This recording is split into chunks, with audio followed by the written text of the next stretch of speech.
Salam dəyərli dostlar, xoş gördük sizləri. Bugün mən sizə MİQ və sertifikasiya çərçivə proqramına yeni salınmış bir mövzu olan xüsusiləşmiş üzvlər haqqında məlumat verəcəm. Əslində biz xüsusiləşmiş üzvləri proqrama salınmamışdan əvvəl də müəyyən dərəcədə cümlə üzvlərində sintaktik təhlildə toxunurduq. Bəzən xüsusiləşmiş üzvləri müdavimlər belə deyək də, hansı cümlə üzvü olaraq götürək, ay müəllim deyə sual verirdilər. Biz bilirik ki, bəzi xüsusiləşmiş üzvlərin xəbərlə əlaqəsi zəif olur. Ona görə müdavimlər çaşırdı. Onları hansı cümlə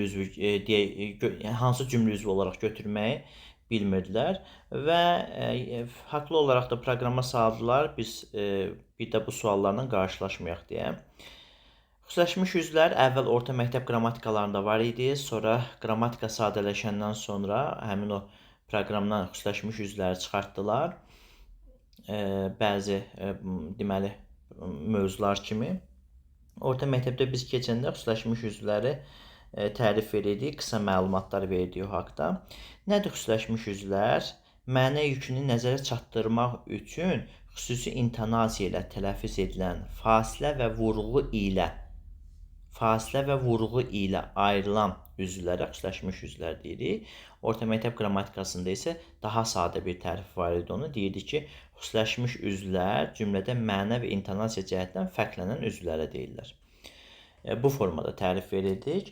İndi xüsusiləşmiş üzvlər nədir? Biz ondan nə zaman istifadə edirik? Onlara nəzər salaq. Ümumiyyətlə xüsusiləşmə cümlə səviyyəsində baş verən, belə deyək də, bir mürəkkəb semantik bir hadisədir.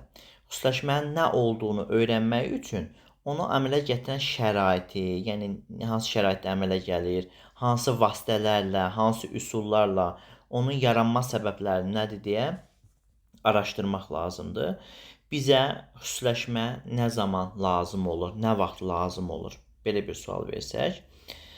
Deməli, nitq prosesində bu və ya digər üzvün xüsusiləşməsi həmin üzvü mənaca aktuallaşdırmaq, daha artıq, belə deyək, daha geniş şəkildə, artıq şəkildə nəzərə çatdırmaq istəyi ilə bağlı yaranır. Ona görə də xüsusiləşmə söyləm hissəsinin aktuallaşması cümlədə əlavə məlumat verilməsi vasitəsilə, deməli, vasitələrindən sayılmış olacaqdır. Xüsusiləşmiş üzvün köməyi ilə dil vasitələrindən az istifadə etməklə biz daha çox informasiya verə bilirik. Qarşıya daha çox informasiya ötürə bilirik. Yəni, bu mümkün olur. İntonasiya, fasilə, vurğu. Bu xüsusiləşmiş üzvlərdə olur. Amma biz bunun vasitəsilə tək xüsusiləşmiş üzvləri tapa bilmərik. Bizim üçün, belə deyək də, müdavimlər üçün, müəllimlər üçün daha asan bir variant var ki, xüsusiləşməni tapmaq üçün. Bu da həmin o xüsusiləşməni vasitələrindən, bu xüsusiləşməni əmələ gətirən bir sıra leksik semantik vasitələrdir. Həmin vasitələrin, belə deyək də, bir qismi cümlənin xüsusiləşən üzvlərinə qoşulmaqla biz də onları əzbərləyəcəyik, biləcəyik ki, hansılardır ki, o cümlə üzvlərinə qoşulub xüsusiləşmə əmələ gətirir, onu cümlənin qalan hissələrindən fasilə ilə ayırırlar. Bu qrupa hansı sözlər daxildir? Bax, başqa sözüdür, özgə sözüdür, sonradır, savayıdır, qeyri, kimi, halda, baxmayaraq, əlavə, əvəzinə, asılı olaraq, yanaşı olaraq, fərqli olaraq və s. Bu kimi sözlər, bu deməli əvvəlcə dediyimiz o leksik qrammatik vasitələrə daxil olmuş olacaqdır. Məhz biz bunlar vasitəsilə xüsusiləşməni tapacağıq. Məsələn, bir deməli misal yazaq bura. Deyirik ki, yay olmasına baxmayaraq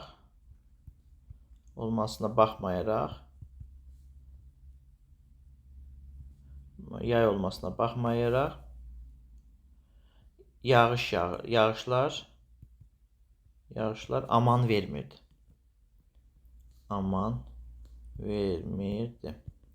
Bax, burada yay olmasına baxmayaraq xüsusiləşmiş üzdür, dostlar. Yay olmasına baxmayaraq xüsusiləşmiş üzv olacaqdır. Və biz indi ətraflı şəkildə bunu keçəcəyik səhvliyin xüsusiləşməsində. Bu cümlə üzvü olaraq səhvli olacaqdır, dostlar. Yay olmasına baxmayaraq yağışlar aman vermir. Xüsusiləşmiş üzvdən sonra fasilə qoyulur Həmin o xüsusiləşmiş üzv intonasiya ilə digər cümlə üzvlərindən ayrılacaqdır, fasilə ilə və mütləq xüsusiləşmiş üzvdən sonra bax, biz bu vergülü görməliyik. Bu vergül olmasa, xüsusiləşmiş üzvdən söhbət gedə bilməz. Və yaxud da deyirik ki, bu məktub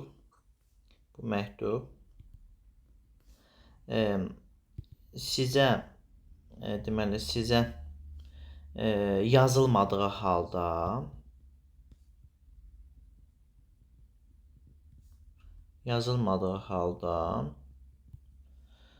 siz oxudunuz. Siz məktubu oxudunuz. Bu məktub sizə yazılmadığı halda siz məktubu oxudunuz. Bax, burada bu məktub sizə yazılmadığı halda zərfli xüsusiləşməsidir, xüsusiləşmiş zərfdir. Yenə də burada biz deməli gördük ki, halda, burada da əvvəlcədən vermişdik o sözü, halda sözü birləşməyə qoşulub xüsusiləşməni əmələ gətirdi və ondan sonra da biz vergül işarəsindən istifadə etdik. Xüsusiləşmənin bu növü yalnız ikinci dərəcə üzvlərə aiddir. Yəni, xüsusiləşmiş üzvlər dedikdə biz əsasən zərflik tamamlığı nəzərdə tuturuq. Az hallarda da təyinin xüsusiləşməsinə biz rast gəlirik. Amma orta məktəb qrammatikasına biz keçəndə daha çox xüsusiləşmiş tamamlıqlar, xüsusiləşmiş zərfliklər, sintaktik təhlildə də bizə daha çox orta məktəb qrammatikasında keçəndə xüsusiləşmiş zərfliklərin və xüsusiləşmiş tamamlıqların, belə deyək, sintaktik təhlillərinə aid suallar düşürdü. Və ikinci dərəcə üzvlərə aid olur. Bunlar qoşmalı xüsusiləşmələr də ali məktəb qrammatikasında adlandırılır. Biz sadəcə onlara xüsusiləşmiş üzvlər deyəcəyik. Xüsusiləşməni əmələ gətirən bir ikinci qrup semantik vasitələr var ki, həmin o semantik vasitələri də biz keçəcəyik.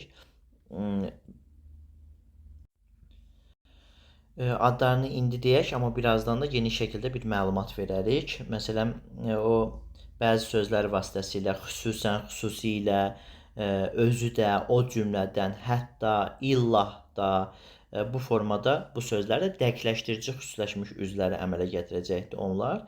İndi onlar haqqında da birazdan ətraflı məlumat verəcəyik. Xüsusiləşmiş üzvlərə nəzər salaq. Görək xüsusiləşmiş üzvlər, hansı cümlə üzvləri xüsusiləşmiş üzvlər sayılır, hansı vasitələrlə onlar xüsusiləşir, bir nəzər salaq. Deməli, biz biraz əvvəl qeyd etdik ki, bu xüsusiləşmiş üzvlər ikinci dərəcə üzvlərə aid olur. İkinci dərəcə üzvlərdən də dedik ki, tamamlıq və zərflik xüsusiləşməsi daha qabarıq şəkildə müşahidə olunur. Birinci tamamlığın xüsusiləşməsindən baxaq. Tamamlığın xüsusiləşməsi.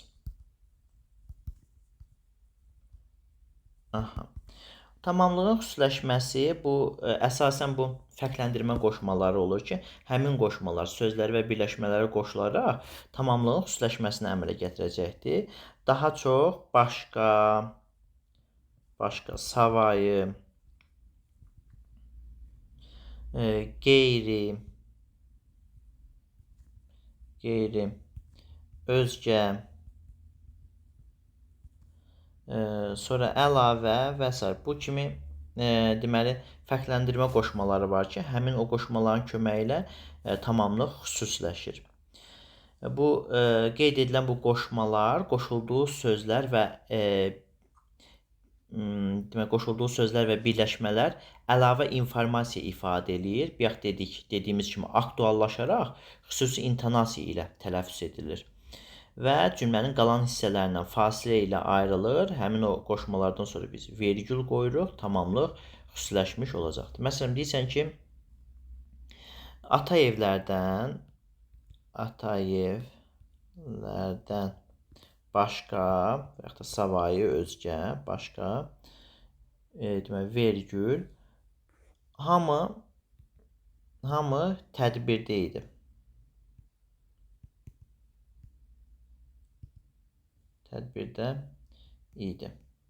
Bax, diqqət edirsə, Atayevlərdən başqa hamı tədbirdə idi. Burada başqa sözü Atayevlərdən sözünə qoşulubdur, xüsusiləşmiş tamamlıq əmələ gətirdi. Biz bunu təhlil edəndə tədbirdə idi kim, hamı, deməli, ata evlərdən də başqa xüsusiləşmiş tamamlıq olacaqdır və cümlədə sintaktik təhlil eləyəndə də biz onu tamamlıq formasında təhlil edəcəyik. Xüsusiləşmiş tamamlıqlar əksərən istisna etmə xarakteri daşıyır. Yəni iki formada görəcəyik. Bir aid etmə xüsusiyyətinə malik olacaqdır. Bir də istisna etmə xarakterinə malik olacaq. Yəni istisna etmə xarakteri daşıyacaq. Yəni xüsusiləşən hissəni ifadə etdiyi iş və hadisə istisna etmə mənasına malik olacaqdır. Məsələn, gəlin bir məsələ yazdım ki, tamamlıqlar nə zaman istisna etmə xüsusiyyətinə malik olur? Xüsusiləşmiş tamamlıqları artıq bildik ki, bax bu sözlər vasitəsilə yaranmış olacaqdır. Cümlədə bu sözlərdən başqa, bu sözlərdən sonra vergül qoyacaq, həmin hissə xüsusiləşmiş tamamlıq olacaqdır. Yenə də istisna etmədə və yaxud da aid etmə xüsusiyyətinə malik olan tamamlıqlarda da digər misallar yazacaq. Gəlin bax, deyirik ki, bu yerlərdə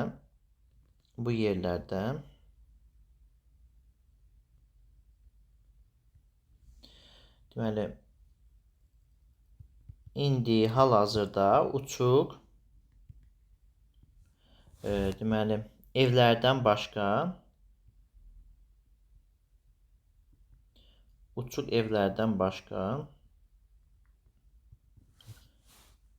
heç nə görünmürdü.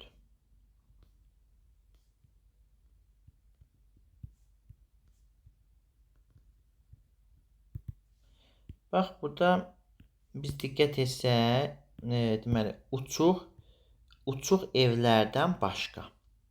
Bax, bu istisna etmə xarakterinə malik olan xüsusiləşmiş tamamlıq olacaqdır. Yenə də birazdan izah eləyəcəm bunu, bu istisna etmə nədir? Və yaxud da başqa bir nümunə verək. Deyirik, sahildə küləyin səsindən başqa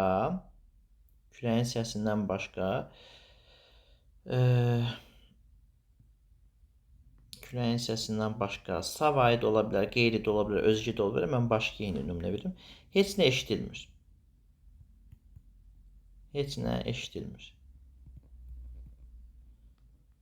Yenə də burada biz diqqət eləsək, dostlar, bax, küləyin səsindən başqa istisna etmə xüsusiyyətinə xarakterini daşıyan xüsusiləşmiş tamamlıq olacaqdır. Yəni, bu misallardan da biz gördük ki, həmin cümlədə xüsusiləşmiş tamamlıqların ifadə etdiyi fikir istisna kimi verilir.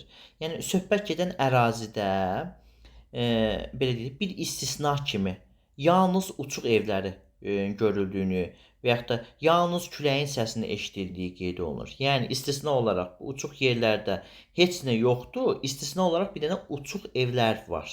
Və yaxud da sahildə səssizlikdir, heç nə eşidilmir, istisna olaraq küləyin səsi var. Yəni, küləyin səsi eşidilmiş olacaq. Bax, bu istisna etmə xüsusiyyətinə malik olan xüsusiləşmiş tamamlıqlar olacaqdır. Xüsusiləşmiş tamamlıqların bir qismi də aid etmə xüsusiyyətinə malik olacaqdır. Xüsusiləşən hissəyə aid olan fikir, iş, hadisə cümlənin xüsusiləşməyən hissəsinə də aid olur. Yəni, bu cür cümlələrdə xüsusiləşməyən hissə ümumi, xüsusiləşən tamamlıq onun tərkib hissəsinin bir qismini bildirir. Məsələn, deyirik ki, iclasa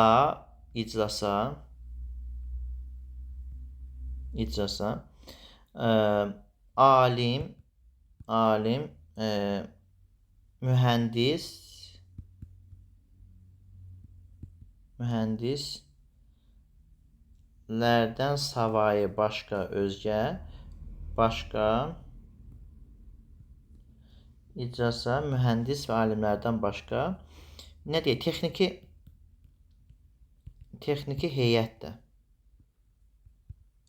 də gəlmişdi. Gəlin, qırmızını dəyişək. Qırmızı sizin gözlərinizi çox yorar. Deməli, iclasa alim mühəndislərdən başqa texniki heyət də gəlmişdi. Deməli, bu misallarda iş, hərəkət, hadisə həm xüsusiləşən tamamlığa, həm də cümlənin xüsusiləşməyən hissəsinə aiddir. Yəni müşavirəyə həm alim gəlibdi, həm mühəndis gəlibdi, həm də texniki işçilər gəlibdi. Artıq burada istisna falan yox idi. Biraz əvvəl biz dedik ki, bax, hara getdi bizim o misallar?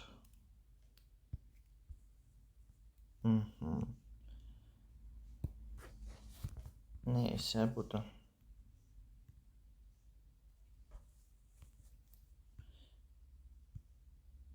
Aha.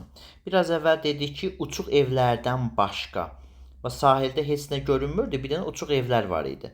Və yaxud da daha sonra bu yerlərdə sahildə heç nə eşidilmirdi. Bir dənə küləyin səsi. Burada istisna məqamı var idi. Amma indi ifadə etdiyimiz cümlədə isə istisna yox idi. Həm alim, həm mühəndis, həm də texniki heyət gəlmişdi burada. Bu tipli biz xüsusiləşmiş üzvlərə deyirik. Aid etmə xüsusiyyətinə malik olan xüsusiləşmiş üzvlər. Yəni bu aid etmə mənasını bildirsə də, istisna etmə xüsusiyyətinə malik olsa da, biz bunu yəni nə götürəcəyik? Xüsusiləşmiş tamamlıqlar götürüb o formada onu təhlil edəcəyik. Dostlar, bu başqa, özgə, qeyri, ayrı sözləri biz bilirik ki, amonim sözlərdir. Əsas nitq hissəsi kimi də işlənə bilir. Əsas nitq hissəsi kimi işləndikdə bunlar xüsusiləşmiş tamamlıqların yaranmasına xidmət etməyəcəkdir. Məsələn, deyirsən ki, mən başqa insanlar haqqında danışmadım. Mən müdirə özgə məlumat vermədim. Burada artıq xüsusiləşmiş üzvlərdən söhbət gedə bilməz. Həm onlardan sonra vergül qoyulmur cümlədə, həm də biz görürük ki, orada hər hansı vurğu, intonasiya ilə hər hansı bir məlumatı aktuallaşdırmaq məqsədi ilə hər hansı bir qarşı tərəfə informasiya ötürmürük.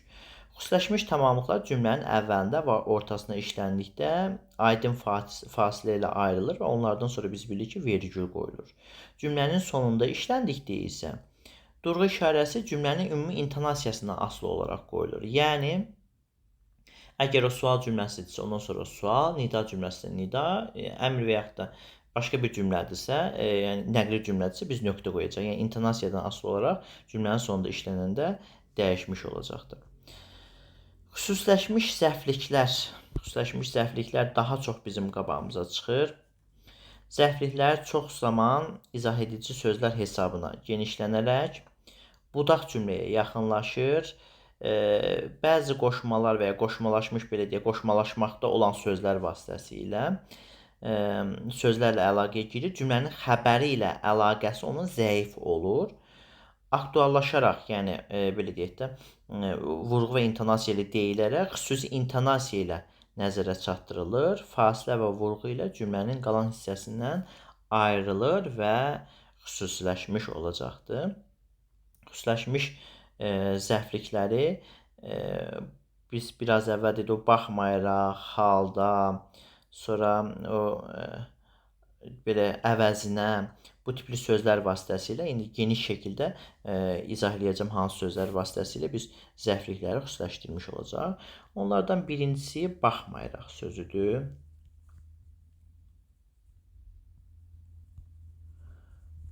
Baxmayaraq bizdə daha çox bizim qabağımıza çıxan sözdür.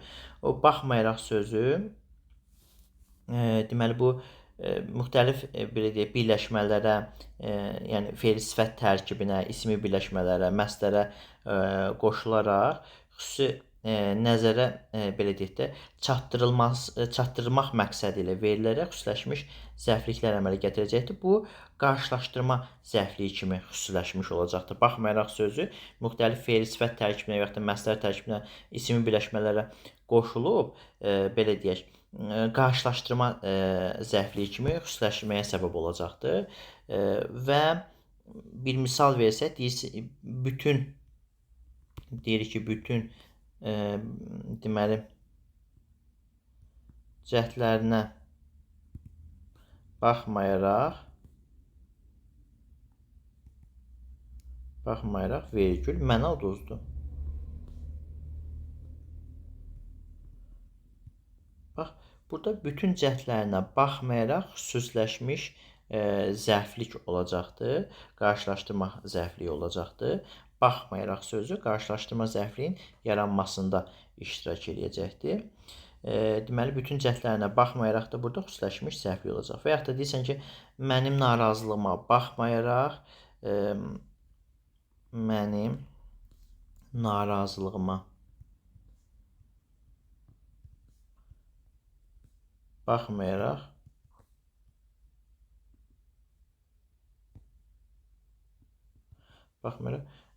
deməli, qutunu açdılar. Burada yenə də mənim narazılığıma baxmayaraq xüsusiləşmiş zərflik olacaqdır uşaqlar, qarşılaşdırma zərfliyi olacaqdır. Və baxmayaraqdan sonra mütləqdir ki, burada vergül qoyulur, yadımızda saxlayırıq. Baxmayaraq sözü bütün hallarda xüsusiləşmiş zərfliklər əmələ gətirmir. Bəzən o nəzər etmək mənasında işləndikdə xüsusiləşmiş zərfliklərin yaranmasına xidmət etmir. Məsələn, deyirsən ki, o mənə baxmayaraq keçdi. O mənə baxmayaraq getdi. Yəni, o mənə nəzər salmadan. O mənə baxmayaraq getdi. Bax, bu cümlədə artıq görürük ki, biz baxmayaraqdan sonra vergül qoyulmayıbdır. Həm də nəzər salmaq mənasını ifadə etdiyi üçün biz burada həmin hissəni xüsusiləşmiş zərflik kimi götürə bilmərik. Necə getdi? Təzə hərəkət zərfliyi mənasını ifadə edəcəkdir burada. Yəni, xüsusiləşmiş zərfliklərdə diqqət etmək lazım. Ümumiyyətlə, bütün xüsusiləşmələrdə diqqət etmək lazımdır. Bu vergül olduqca əhəmiyyətlidir. Bizi elə bir ki, xilas etmiş olur da, bizi sirkələyir. Birazdan bir neçə bəzi misallar da verəcəm orada. Orada da biz görəcəyik ki, bu vergülün əhəmiyyəti, durğu işarələrinin əhəmiyyəti xüsusiləşmələrdə önəmlidir. Ən azı belə deyək, ipucu olaraq tapmaq da bizim üçün çox önəmlidir. Xüsusiləşmiş qarşılaşdırma zərfliklərini, yəni bu növü dilimizdə qarşılaşdırma budaq cümləsini xatırladır. Yəni, bu ağıllı müdavimlər, bacarıqlı müdavimlər dərhal tutdular ki, qarşılaşdırma budaq cümləsinin sadələşdirilmiş formasında biz baxmayaraq halda bu tipli sözlərdən istifadə edirdik.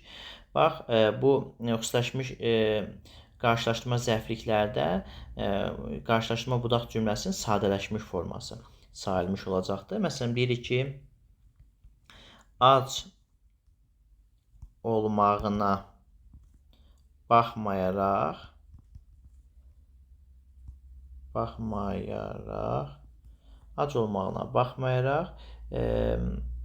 yeməyə əl vurmadı.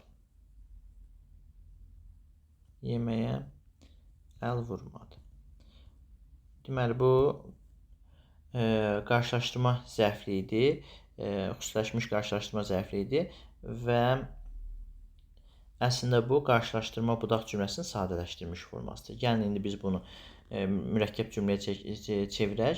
Deyirik ki, hərçənd ac idi,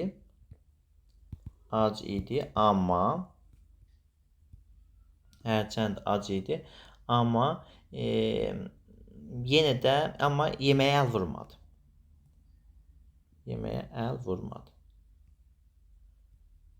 Əslində, qarşılaşdırma budaq cümləsidir, onun sadələşdirilmiş formasıdır. Sadələşdirilmiş forması kimi görürük biz bunu. Və yaxud da başqa cür çevirsək, məsələn, ac olsa da, sağ üstə gəlsin, danla qarşılaşdırma budaq cümləsini düzəldir. Ac olsa da yeməyə əl vurmadı. Deməli, baxmayaraq halda sözlərlə düzələn bu xüsusiləşmiş zərfliklər var ki, həmin o xüsusiləşmiş zərfliklər əslində qarşılaşdırma budaq cümləsinin sadələşdirilmiş formalarıdır. Biz mürəkkəb cümləni o hissəsini keçirdikdə bizə bu sözlər vasitəsilə biz qarşılaşdırma budaq cümləsini sadələşdiririk. Belə bir fikirlərdə ifadə etmiş oluruq.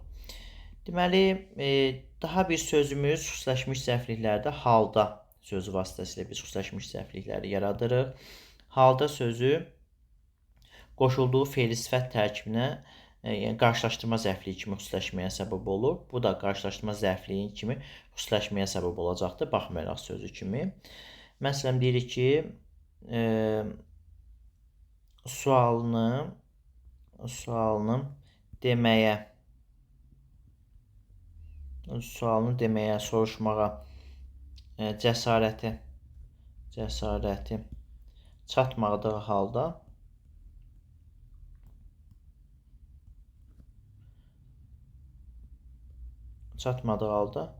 e, bütün insanlardan cavabımdır. Deməli, sualını deməyə cəsarəti çatmadığı halda bütün insanlardan cavabımdır. Deməli, burada biz görürük ki, bax, bu sualını deməyə cəsarəti çatmadığı halda fe'li sifət tərkibi bu halda sözdə ona qoşulubdur. Xüsusiləşmiş qarşılaşdırma zərfliyi əmələ gətirmiş olacaqdır. Halda sözü də. Bu, deməli, halda sözündən sonra qarşılaşdırma intonasiyası ilə aydın fasilə olmadıqda, yəni ondan sonra vergül qoymadıqda həmin söz cümlə üzvünü xüsusiləşdirmir. Yəni necə ki, baxmayaraq sözünə biz dedik ya biraz əvvəl, nəzərə yetirmək mənasını ifadə edirdi. Nəzərə yetirmək mənasını ifadə etdikdə o xüsusiləşmə yaratmayacaqdı. Burada da halda sözündə bəzən biz xüsusiləşmənin yaranmadığını görürük. Məsələn, deyirsən ki, mən acıqlı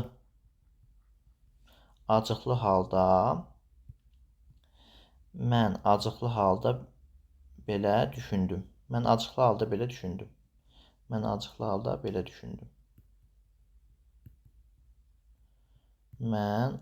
halda belə düşündüm.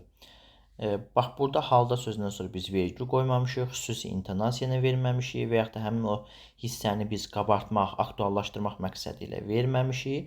Deməli, burada xüsusiləşmədən ümumiyyətlə söhbət gedə bilməz. Xüsusiləşmədən burada istifadə olunmayıbdır. Və yaxud da başqa bir cümləni biz ifadə eləyək. Məsələn, elə ola bilər ki, biz orada vergül qoyarıq, orada xüsusiləşmiş üzv olar. Elə olaraq ki, yəni intonasiya olmaz orada, xüsusiləşmiş üzv olmaya bilər. Məsələn, deyirik ki, o məşhur olan bir misal vardı, orta məktəb kitablarında tez-tez istifadə olunurdu. O, əli mənim əlimdə olduğu halda ağlayırdı. O, əli mənim əlimdə olduğu halda ağlayırdı.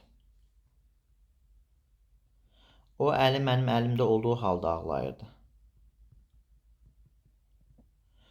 Yenə də, baxın, fikrim bura. İndi mən onu fərqli cür deyəcəm. O,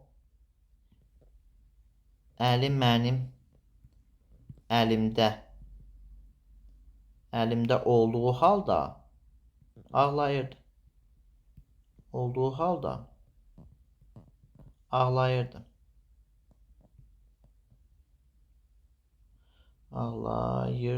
Nəsə, ağlayırdı sözü oldu burada. Bax, fikir verdik. O, əli mənim əlimdə olduğu halda ağlayırdı. Bir deyirsən ki, o, əli mənim əlimdə olduğu halda ağlayırdı. Bax, bu intonasiya, orada çox söz dedik. Biz indi yazda bu intonasiyanı nə ilə görəcək? Vergülle görəcək. Halda sözündən sonra vergül olarsa, o zaman biz onu deməli, xüsusiləşmiş zərflik kimi götürəcəyik. Bu vergülün olması olduqca məlumdur. Yəni, cümlələrin birincisində adi tərz zərfliyidir bu. Zərflik da, yenə də zərflik götürəcək, amma təzrəkət zərfliyi kimi götürəcək biz bunu. İkincisində isə xüsusiləşmiş qarşılaşdırma zərfliyi vardır. Birinci cümlədə zərflikdən sonra qarşılaşdırma fasiləsi yoxdur. Ona görə yazda vergül qoymamışıq. İkinci cümlədə zərflikdən sonra isə yaranan aydın qarşılaşdırma səciyyəsi, o fasilə vergül işarəsinin qoyulmasını tələb edibdir bizdə. Deməli, biz asan olsun deyinə sizə necə ifadə edib, biz bunu necə baxacaq? Bu sözdən sonra vergül qoyulubsa, mütləqdir ki, onu qarşılaşdırma zərfliyi kimi, digər hallarda isə təzrəkət zərfliyi kimi götürəcək. Orada xüsusiləşmiş üzv yoxdur. Yəni, birinci cümlədə xüsusiləşmiş üzv yoxdur. İkinci cümlədə xüsusiləşmiş üzvə biz rast gəlmiş olacaq.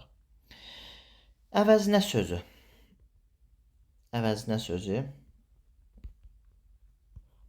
Newton müəllimin biraz yazısı tez-tez yazmaqdan pis ola bilər, oxumaya bilərsiniz, ancaq dilimdən ən azından eşidirsiniz. Deməli, dilimizdə əvəzli sözlər xüsusiləşmiş qarşılaşdırma zərfliklərinin ifadəsinə xidmət eləyir. Məsələn, deyirsən ki,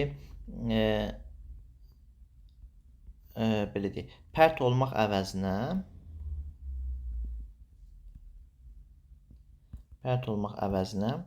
neynədir? Sevindi, həyəcanlandı, sevindi. Pərt olmaq əvəzinə sevindi. Deməli, burada pərt olmaq əvəzinə bu xüsusiləşmiş qarşılaşdırma zərfliyidir.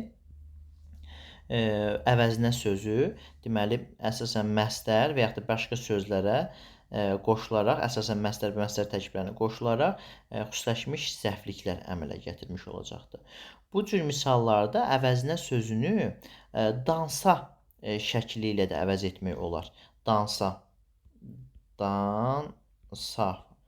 Məsələn, deyirsən ki, pərt olmaqdansa, pərt olmaqdansa sevindim.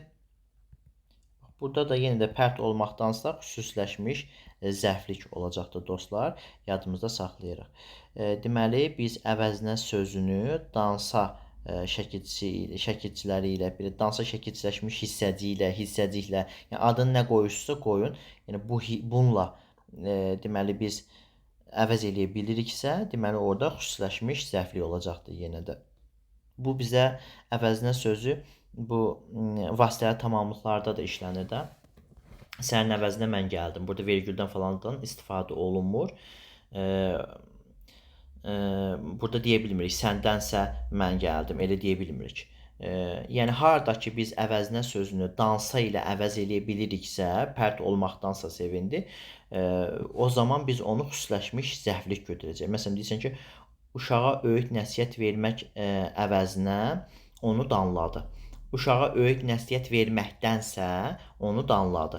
Bax, gördük, burada dansa ilə əvəz olundu. Amma mənim əvəzimə sən gəldi, onun əvəzinə mən gəldim. Burada artıq ondan sonra həm vergül qoyulmur, həm də biz orada dansa ilə əvəz eləyə bilmirik. Yəni, bu vasitəli tamamlıqlarla biz bunları bir-birinə qarışdıra bilmərik.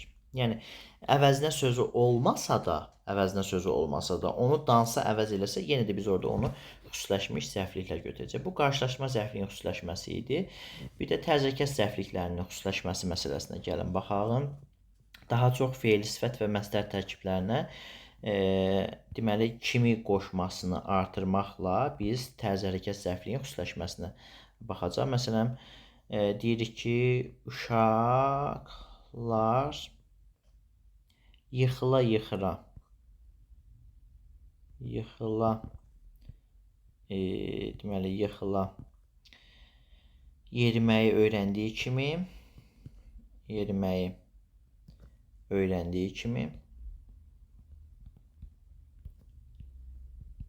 uşaqlar yıxıla-yıxıla yeriməyi öyrəndiyi kimi böyüklər də məsələn götür-qoy etməklə öyrənir. Belə deyək. Burada uşaqlar yıxıla-yıxıla yeriməyi öyrəndiyi kimi xüsusiləşmiş tərzi hərəkət zərfliyi olacaqdır. Kimidən sonra biz burada vergül qoyduq. Deməli, kimi qoşması xüsusiləşmiş zərfliyin yaranmasında, tərzi hərəkət zərfliyin yaranmasında bizə kömək etdi. Kimi qoşmalı xüsusiləşmiş tərzi hərəkət zərfliklər daha çox müqayisə çalarına malik olur. Bu tərz zərflikləri təkcə kimi qoşması ilə düzəlmir. Tərz hərəkət zərfliklərinin xüsusiləşməsi aslı olaraq sonra fərqli olaraq bunları əzbərləmək lazımdır dostlar. Aslı olaraq, fərqli olaraq, yanaşı olaraq,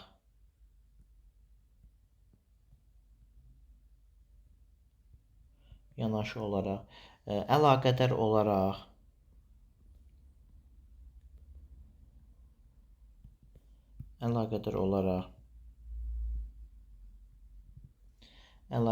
bağlı olaraq,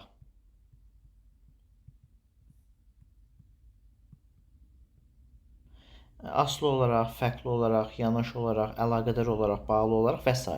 Bu tipli sözlər var ki, həmin o ifadələr, sözlər vasitəsilə xüsusiləşə bilir tərz hərəkət zərflikləri. Məsələn, deyirsən ki, Atayev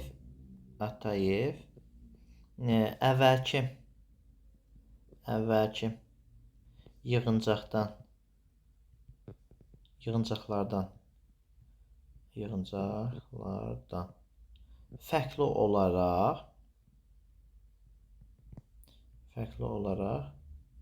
vergülümüz mütləq ki var burada. Fərqli olaraq heç danışmadı. Bu iclasda heç danışmadı.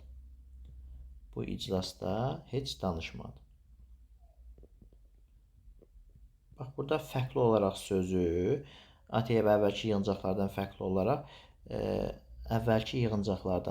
olaraq, bax, burada tərz hərəkət zərfliyin xüsusiləşməsi kimi yaradacaqdır. Gəlin, burada Atayevin altından xətt çəkməyək ki, sonra deyirlər, ay müəllim, bunun mübtədanı niyə aid elədiniz burada? Atayevlər, Atayev deyək, Atayevlər demək. Atayev, deməli, əvvəlki iclaslardan fərqli olaraq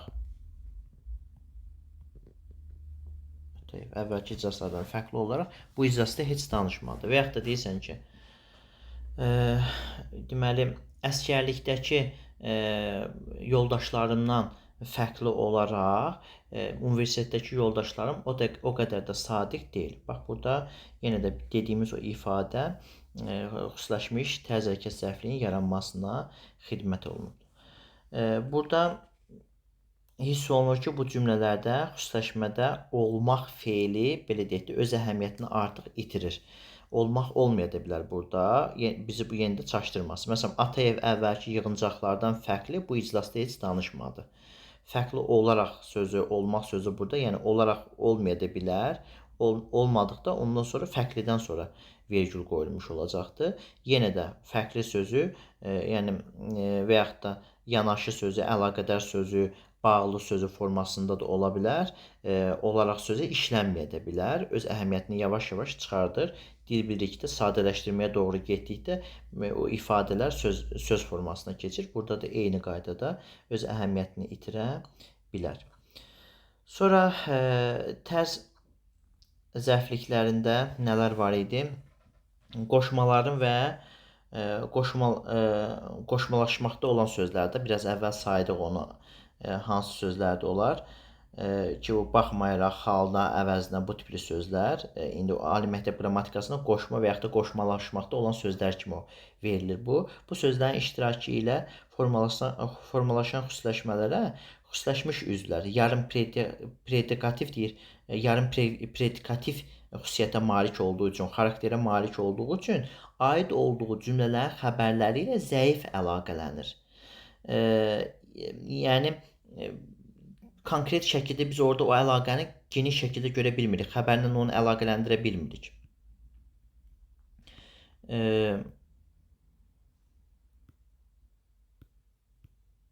Məsələn, burada baxın, sualını deməyə cəsarəti çatmadığı halda, bax, bu xəbərlə biz əlaqələndirə bilmirik. Amma biz demişik ki, və yaxud da tamamlıqlarda da eyni qayda idi, xüsusiləşmiş tamamlıqlarda da eyni qayda idi.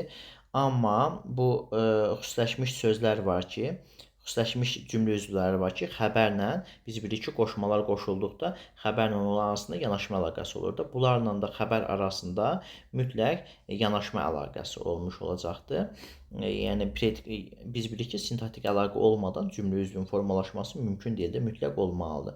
Yəni, xüsusiləşmiş yarım predikativ tərkiblər zəif şəkildə də olsa cümlənin xəbərinə yanaşma yolu ilə tabi olmuş olacaqdır, dostlar. Tərz zərflikləri söz sırasının dəyişməsi yolu ilə də xüsusiləşə bilir. Bu az hallarda rast gəlir. Biz ümumiyyətlə orta məktəb qrammatikasında keçəndə bunlara rast gəlmirdik, amma indi bəzi müəlliflər ona aid suallar falan salır.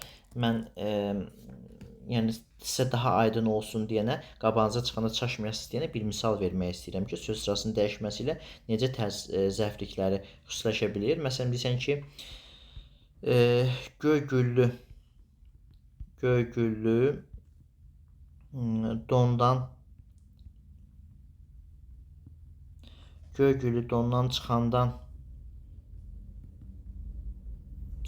sonra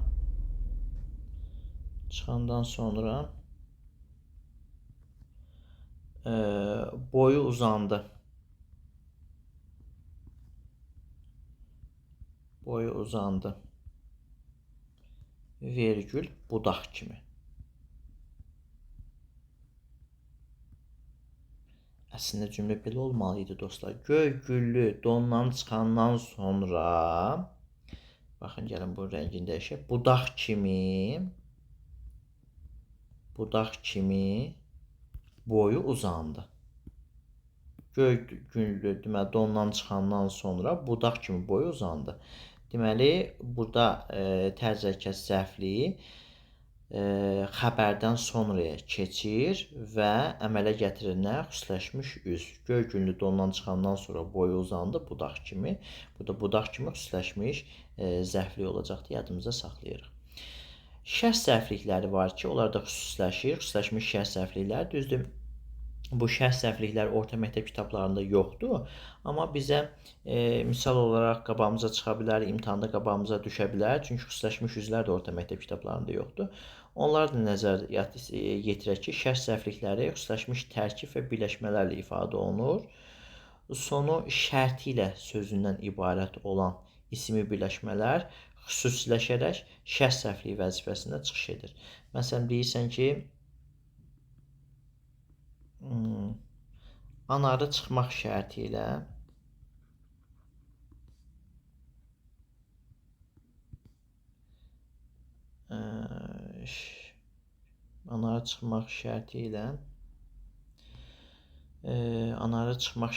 necə tamamlayaq cümləni? Anarı çıxmaq şərti ilə məsələn heç kim onların gətirdiyi balığı yemədi. Bu anarı çıxmaq şərti ilə burada şərt zərfliyinin xüsusiləşməsidir. Şərti ilə sözü dedik ki, müxtəlif birləşmələrə qoşularaq deməli xüsusiləşmiş zərfliyi əmələ gətirir, şərt zərfliyi əmələ gətirir, şərt zərfliyin xüsusiləşməsini əmələ gətirir. Burası belə, yəni bu şərt budaq cümləsinin sadələşmiş formasıdır. Düzdür, biz orada şərt budaq cümləsini ifadə edəndə deyirik sadələşmir, amma bəzi hallarda sadələşə bilir. Dostlar, dan şəkilçisi bu şəkilçi sözlərə və birləşmələrə biz çox sözünü qoşulması ilə güzəşt mənalı xüsusiləşmiş zərfliklər də əmələ gətirə bilirik. Yəni şərti ilə sözü ilə yanaşı, həm də güzəşt mənalı bu xüsusiləşmiş şərtliklər də əmələ gətiririk. Bu da yəni orta məktəb kitablarında yoxdur, amma yenə də qabağımıza hər hansı bir nümunə olaraq çıxa bilər. Məsələn, deyirsən ki, məsələn, kainat elə bil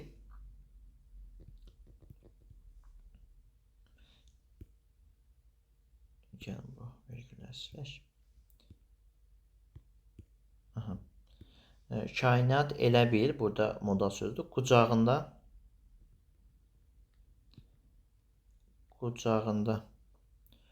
uyuyan körpə qızdan çox,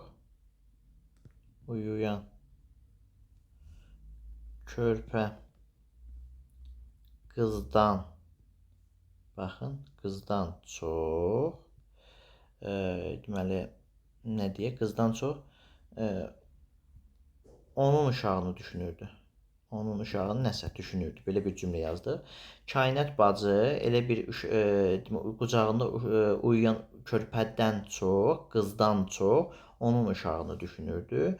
Deməli, burada fikir verdiniz, dan üstə gəlsin çox oldu. Bu da biraz əvvəl ifadə elədik ki, güzəşt mənalı xüsusiləşmiş zərfliklərin yaranmasına xidmət etmiş olacaqdır. Yadımızda saxlayırıq.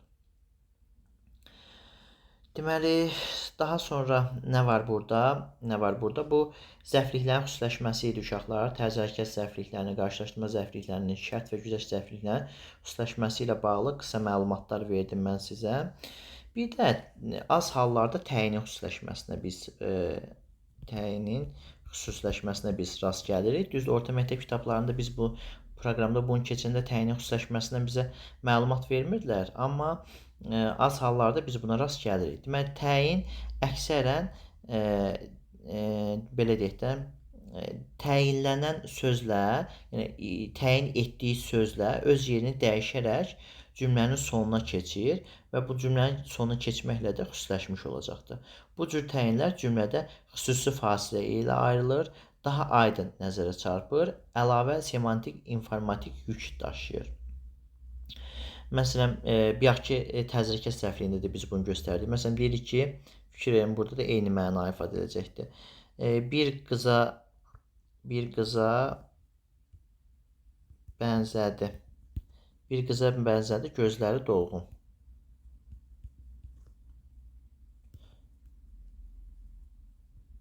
Bir qıza bənzədi, gözləri dolğun. Deməli, diqqət elədiniz burada.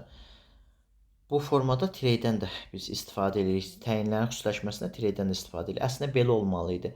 Bir gözləri dolğun qıza bənzədi. Bax, burada gözləri dolğun təyindir. Burada olmalıdır. Öz yerini dəyişib xəbərdən sonra gəlib xüsusiləşmiş olacaqdır. Biz bu tipli cümlə üzvlərinə deyəcəyik xüsusiləşmiş təyinlər. Deməli, təyin etdiyi sözün qabağından təyini götürürük, aparırıq cümlənin sonuna, xəbərdən sonra qoyuruq. Həmin o deməli qoyduğumuz o təyin xüsusiləşmiş təyin olacaqdır dostlar, yadımızda saxlayırıq. Orta məktəb qrammatikasında dəqiqləşdirici xüsusiləşmiş üzvlər də var idi dostlar. Dəqiqləşdirilmiş xüsusiləşmiş üzvlər haqqında da biz keçirdik. Onların tərifini verəndə dəqiqləşdirici, daha doğrusu dəqiqləşdirici xüsusiləşmiş üzvləri keçəndə onların tərifini verəndə deyirik bu və ya başqa üzvə aid olub onun mənasını dəqiqləşdirən sözlərə dəqiqləşdirici xüsusiləşmiş üzvlər deyirik biz. Dəqiqləşdirici xüsusiləşmiş üzvlər xüsusən, yəni bu semantik, qrammatik sözləri mütləq ki, əzbərləmək lazımdır. Bunlar vasitəsilə biz tapacağıq onu. Xüsusən, xüsusilə, ələlxüsus,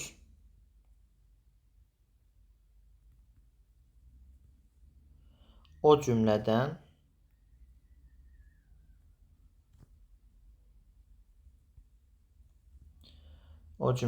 özü də hətta illah da və s. Bu tipli sözlərin iştirakı ilə formalaşır dəqiqləşdirici xüsusiləşmiş üzvlər.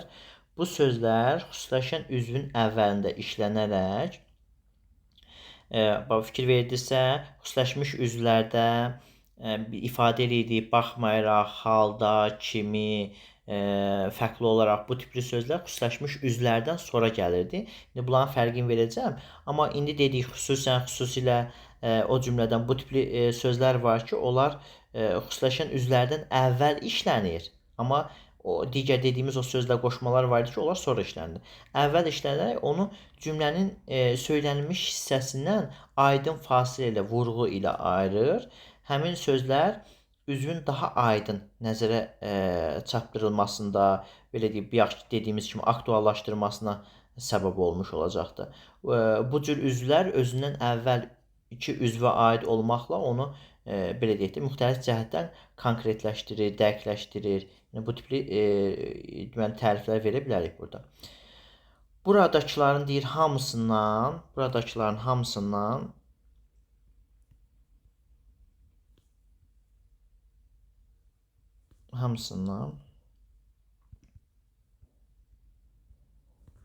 o cümlədən sözünü işlətdi.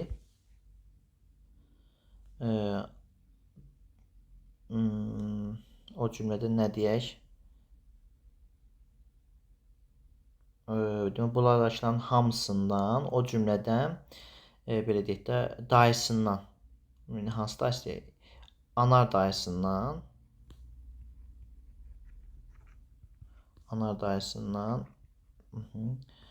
üstünlüyü var idi.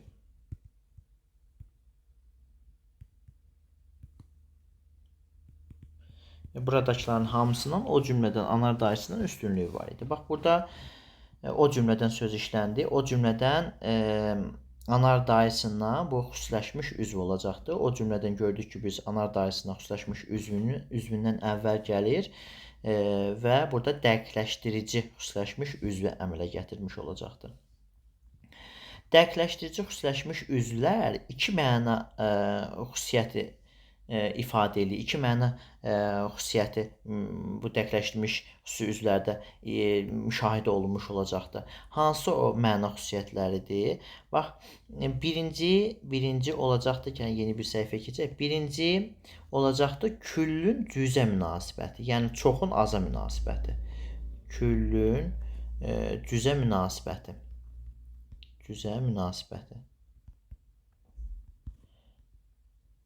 Küllün cüzə münasibəti. İndi açıq şəkildə bunu izah edəcəm. Küll nədir? Küll çoxdur, cüz azdır da. Cüzü, küllü, çox, az. İkinci isə dostlar, həmcislərdən birini daha aydın nəzərə çatdırmaq. Həmcis üzvlərdən birini daha aydın nəzərə çatdırmaq üçün. Nəzərə çatdırmaq xüsusiyyəti. Deməli, çatdırma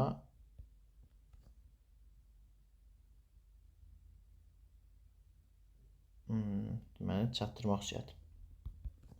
Nəzərə çatdırmaq xüsusiyyəti olacaqdır. Deməli, küllün cüzə münasibəti həmci üzvlərdən birini digərinə daha, belə deyək də, aydın, daha qabarıq nəzərə çatdırmaq xüsusiyyəti. Baxın, xüsusən, xüsusilə, o cümlədən, illahda, xüsusən, burada ifadə eləmişdik, incidəcək yenə də bizə, xüsusən, xüsusilə, o cümlədən, illahda, bax, bu sözlər vasitəsilə işləndikdə, bunlardan, yəni xüsusilə, o cümlədən, illahda, əvvəlcə küll, bütöv, toplu verilir, sonra, belə deyək də, onun bir cüzü seçilib ayrılır və daha aydın şəkildə bizə nəzərə çatdırmış olacaqdır. Bir də deyirəm, bizim saydığımız o xüsusilə, xüsusən, illahda, o cümlədən, bu tipli sözlərdən əvvəlcə küll, bütöv, toplu verilir, sonra onun bir cüzü seçilib, ayrılıb meydana qoyulmuş olacaqdır. Məsələn, bax, belə bir misal yazaq. Deyirsən ki, anar bəzi cari işləri o cümlədən xüsusən və yaxud da xüsusilə o cümlədən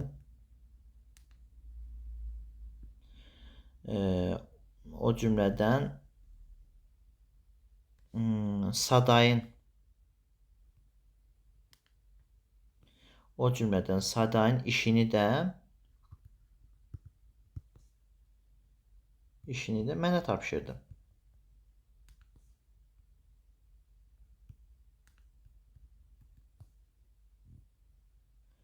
Bax, burada küllün cüzə münasibəti var. Diqqət edin burada.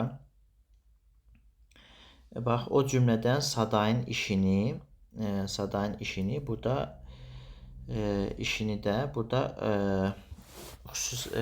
dəqiqləşdirici xüsusiləşmiş üzdür. Bax, anarın küllün cüzə nədir burada? Anarın bəzi cari işlər. Cari işlər dedikdə çoxdur burada. Bu işlərin sayı, yəni sadayin işi var, təsərrüfat işi var, nə bilim mən, təhsil işi var. Sadayin o cari işləri çoxdur. Bax, bu küldür, çoxluqdur. Sadayin işi isə onun o cari işlərindən bir dənə ayrılmış bir hissədir. Ayrılmış bir hissə olmuş olacaqdır. Bu da cüz olacaqdır. Bax, burada küllün cüzə münasibəti özünü göstərmiş olacaq. Yəni, bu cümlələrdə əvvəlcə kül, yəni bəzi cari işlər kül verilir. Sonra onun tərkib hissələrindən biri. Yəni o cari işlərinə nələr daxil idi? Çox şey daxil. Onun içərisindən bir dənə cüz çıxarılır. Deməli, o cümlədən sözündən sonra işlənir. Küllün cüzə münasibəti yaranmış olacaqdır burada. Deməli, Sadanin işləri çox idi, bu küldür. Onların işlərin içərisindən bir dənə cüzü çıxartdı. Küllün cüzə münasibəti ilə dəqiqləşdirici xüsusiləşmiş üzv belə bir məna ifadə etmiş oldu. Sonra deməli əvvəlcə kül toplu verildiyi, sonra onun bir cüzü seçilib aylıqda nəzərə çarpdırıldığı üçün xüsusiləşmənin bu növünə dəqiqləşdirici xüsusiləşmiş üzvlər də deyilmiş olacaqdır. Dəqiqləşdirici xüsusiləşmiş üzvlər bax buradan yaranmış olacaqdır. Bəzi hətta, illah da, özü də, hələ desən, ən çox da, bax, hətta, deməli, illa da, illah da, özü də, hələ desən,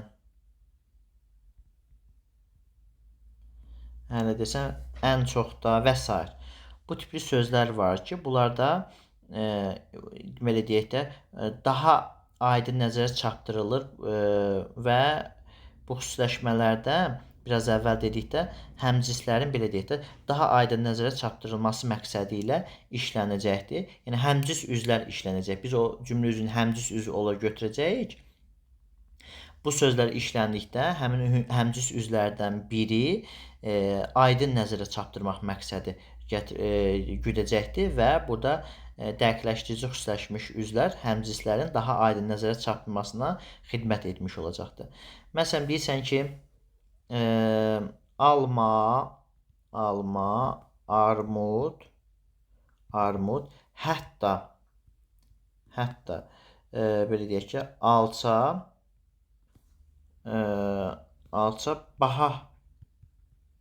baha idi.